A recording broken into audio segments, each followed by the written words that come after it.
Hey guys, Mustang here, bringing you another Dragon Ball Z Dokkan battle video, and for today's part we are going to be talking about the Extreme Physical team for Extreme Super Battle Road versus Super Int, and go through my top picks and some honourable mentions, as always, in all the other parts. So let us go ahead and jump into that right now. So, starting off, we have, of course, the 120 lead, the Physical Cooler. He's an all-around solid unit. The problem is, in Super Battle Road, his defense is not the best. So he's definitely not going to be a unit that's going to be tanking all the way through with no items active. But he is one of the better leaders to use. He does get built-in additional attacks, so you can get lucky and get off like 3 supers. And he does have decent links to go along with the team. Like I said, I don't think he's top tier, just because of the amount of damage that he will take, but he is one of the better leaders, so is definitely a useful option on the team. And I guess if you do need to fill like that final slot, he's definitely not the worst unit. So then we go on to the Buu. This is just like the Gohan we talked about in the super physical version. He does not have his awakening on global yet, but it comes out literally in less than a week for us. So he is, of course, technically a better leader than Cooler, gives that extra 1 key. He's the 50% support unit, changes orbs, has the nuking style passive. He does also recover HP on super attack, and it's 18%. So if you have this guy, he is actually really good to bring, because any free healing you can get in Super Battle Road is obviously going to be very useful.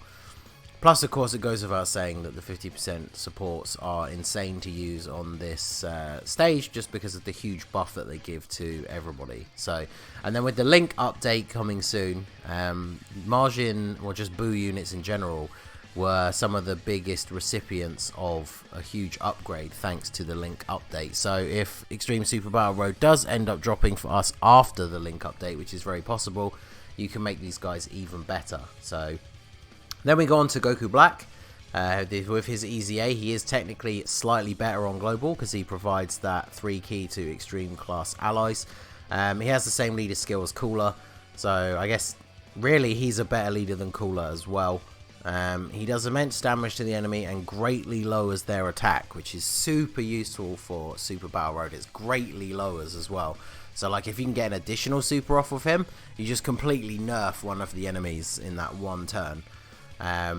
He is a nuking style unit as well, so you do need to pick up a reasonable amount of orbs with him, otherwise he can potentially get hit quite hard. But he does get the extra buff and changes a certain type of orbs to rainbow, making it easier to pick up a whole bunch of orbs when there is a Goku family category enemy. And so on these mono stages of Super Battle Road, like, you'll easily, depending on the RNG you get for your 4 sets of fights, you're probably going to get at least half of those will feature a Goku family enemy. So that is going to make him a lot better. You can literally run like double Goku Black leads, and then you can have a greatly lowering attack unit on every single rotation. So he is very useful. I remember when I did the no items run for the old Extreme Physical, he didn't have his EZA on global yet, and we weren't able to use him, and he would have been very helpful. Just because the key as well, it means you don't have to worry too much about how well your units will link, because he's providing them with that extra key, so you can get those super attacks. So he's a very good pick, and again, a better leader than Cooler as well. So then we go on to the new LR, the Broly, Chi-Lai, and Lemma, or Broly Trio. If you're going to use them for their leader skill, it's mainly going to be for this secondary one. I don't know if you can even make a full movie bosses Extreme Physical team. You probably can, but you have to bring quite a few units who maybe aren't ideal for Super Battle Road. So I think he's probably best just used on the team. They greatly raise their defense on either super attack. They obviously raise the attack as well on the 18 key. But then they have this very interesting kit with their passive that we talked about a lot in the videos that I did with them. But like linked up with that physical Goku Black, for example, not only are they getting extra key, but you're potentially going to be able to get their 7 orbs every turn. As long as you can get 7 orbs of them, they have a 100% chance to dodge. So if you link them up with somebody like him, or the physical support Buu, who's going to be changing orbs, making it easier for them to get 7 ki, they can be your main tank for that rotation because they're just going to take 0 damage. So if you can get 7 orbs with them consistently, like every turn, they're one of the best units on the team, just solely for the fact because they literally can't take damage. So, and then of course, depending on the type of key spheres you collect, it's going to give you either a massive buff to them or an attack buff or defense buff to your allies. Obviously in Super Battle Road, the defense buff is probably the ideal one, but depending on the orb changer or whoever you have them paired up with, you're potentially going to be able to get the physical ones quite easily, but then that's going to enable them to get their 24 key super, nice big boost on their stats, deal a ton of damage, and then take 0 damage in return. So even at 55%, they're going to be good. Obviously the downside is if you don't get the 7 orbs, they will probably take a reasonable amount of damage, especially if you do only have them at 55%, but they are very, very good. So then we go on to the LR androids. Again, they're a unit that has a secondary leader skill, which is not terrible if you have to rely on that for most of your team. Then they do androids 4 key and 150%. There are a couple of decent androids you could bring if you do use them as the lead, and then they'll get that extra buff. They lower attack on both of their supers, which, as we always say, is very, very good on Super Battle Road. They have a built-in medium chance to dodge when your HP is 66% or more.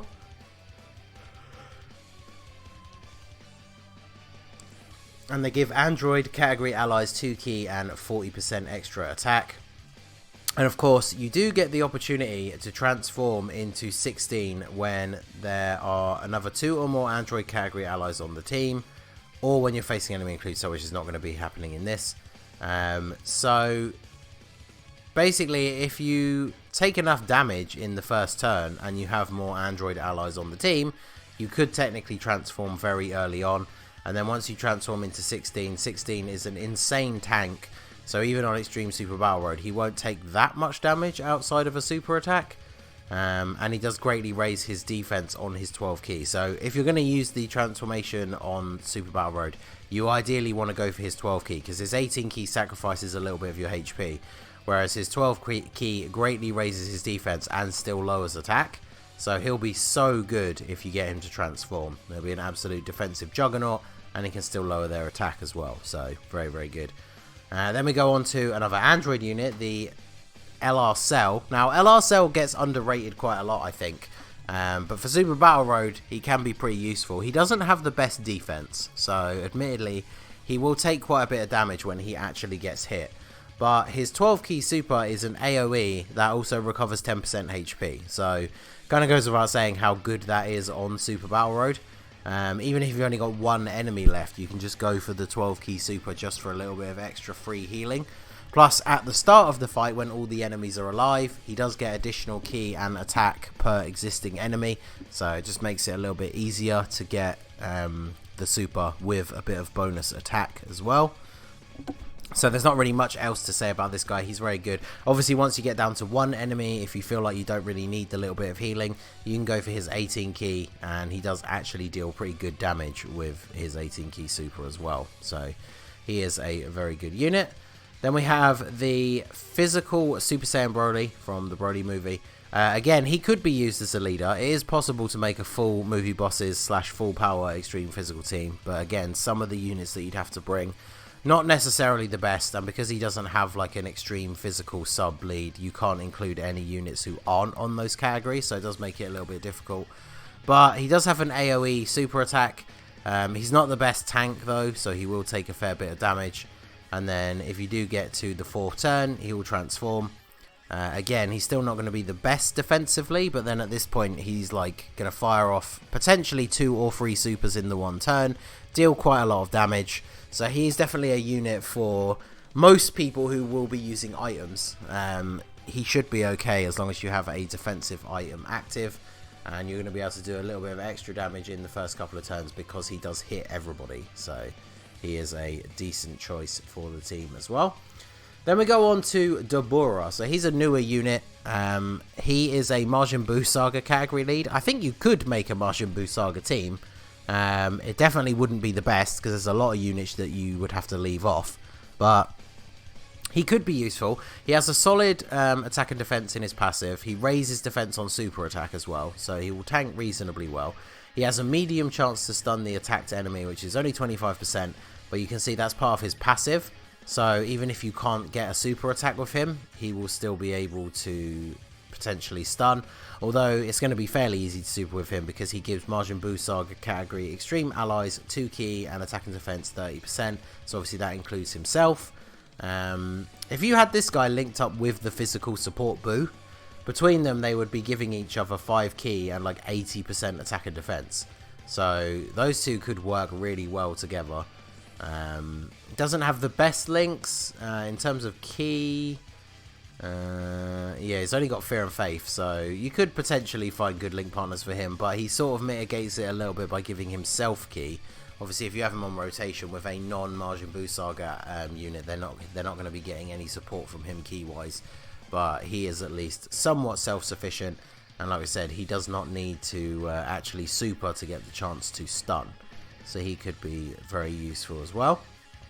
Then we go on to this Buu. So this is like a weird choice. He's an summonable SR that awakens and then can be upgraded all the way and rainbowed, which I actually did do. I think I used him in my no items run for the OG mono physical stage because he does have quite a lot of good things built into his unit. So he seals the enemy super attack, which is always useful on Super Battle Road. He debuffs the enemy just by being on rotation, so like a mini STR Omega or some of those other units we've talked about. He also has a medium chance to dodge built in as well, which I believe is it 25%? Yeah, 25%. So he can seal 25% chance to dodge, and he debuffs the enemy's attack by being on the rotation. All of that stuff sounds great. The only bad thing is because he is a lower base rarity card, he has lower stats. Even at Rainbow, if he doesn't dodge, he will actually take quite a bit of damage.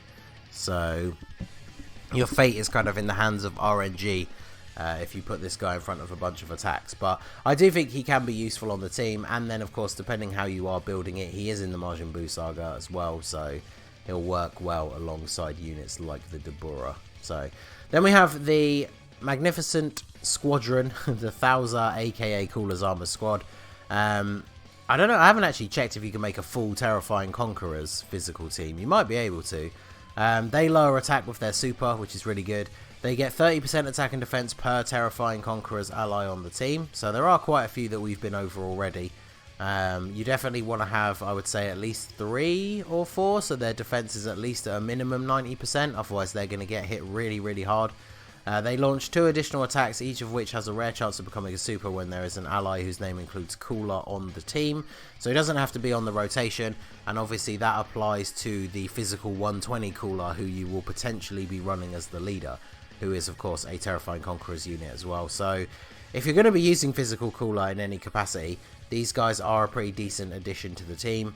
I think I managed to pull a couple of extra copies during the anniversary, so I need to double check, but I think mine are either 2 or 3 dupes now, so they could be a useful option. Plus again, they lower attack and defense, so if you get these 2 additional attacks, each of which has a chance to become a super, and then that has a higher chance to trigger their hidden potential. So if you get the God Roll RNG, they'll super attack 4 times in one turn, and so even if they don't do a huge amount of damage, that unit will have had their attack lowered 4 times, so they're not going to be dealing any damage after that, apart from a super attack. So they could be very, very good on the team. Then we have this Frieza. So he's been around for a while, free to play unit. He greatly raises attack and does an AoE, so he can be pretty good. He's got attack and defense 60%, which is not the best, so in Extreme Super Battle Road he will get hit pretty hard. But at least when there's 2 or more enemies, he is getting a bit of an extra defensive buff, and he basically auto supers. And then he gets extra attack when the enemy is in defense down status, which a lot of units do that as a secondary function of their super attack. We don't talk about it a lot because it's one of the most useless things you can do for a super attack effect. But obviously for a unit like this, it does come in handy when it is active. And then once you get to the 3rd turn, and you still have 3 or more enemies left, which is fairly possible. There's a couple of fights where you fight 4 or 5 people. For the extreme teams, although I find normally I think fights 2 and 3 are always against 2 people, But like if you had this guy in maybe in like slot 7, you're not going to see him until turn 3 anyway. But he has an active skill that is an attack which will do supreme damage and greatly lower attack and defense. So that can be very useful, although I think you will probably find in most scenarios, unless you deliberately spread out the damage to keep all 3 or more enemies alive, you might not get to use this that often, but he will still be pretty useful overall. So then we have this combo. I don't know why I left him so late on the list, because I guess a lot of people won't have him if you didn't summon on that Heroes banner, or if you weren't lucky enough to actually pull copies of him. But potentially with the right RNG, he can be one of the best units on the team, because he has a high chance of stunning super class enemies after receiving an attack, which is 40%. So what that means, if you haven't seen him in a video or anything before, every time he gets hit, that ability will roll to see whether it goes off. If it goes off, all super class enemies are stunned for the whole of the rest of that turn.